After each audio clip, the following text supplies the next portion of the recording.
सुनो ये बड़की माई, सुनो ये बड़का भाई, काकी चाची दादी बात रखी है याद।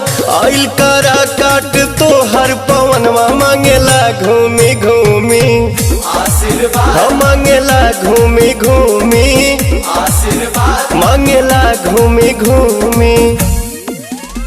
काराकाट की जनता जिंदाबाद, जिंदाबाद जिंदाबाद, पवन भैया जिंदाबाद, जिंदाबाद जिंदाबाद।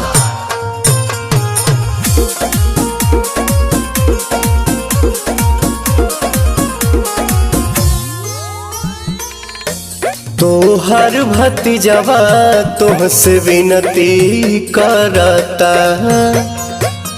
अपौआ पे तोहरा अपन सिरवा धरता। और सुनी लागल बाटे मन में लगनिया, धरम रखे रे बड़ा की बहनिया। सुना ये मामी मौसी, सुना ये संगी साथी, हो जाए हमारा पसाभे दयाल।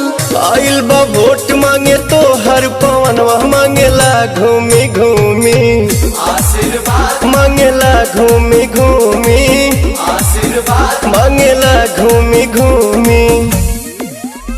काराकाट की जनता जिंदाबाद, जिंदाबाद जिंदाबाद, पवन भैया जिंदाबाद, जिंदाबाद जिंदाबाद। काराकाट की जनता जिंदाबाद, जिंदाबाद जिंदाबाद, पवन भैया जिंदाबाद, जिंदाबाद जिंदाबाद। केहू के बहिया केहू के पौआ धरी ले, जनता जनार्दन से हम अर्जी करी ले। बाहे सगर विकास के बेरिया, सुखवा सवारे दिल के भीतरिया।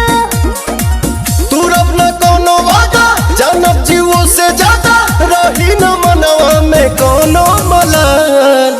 आइल करा काट तो हर पवनवा मांगेला घूमी घूमी आशीर्वाद, मांगेला घूमी घूमी आशीर्वाद, मांगेला घूमी घूमी।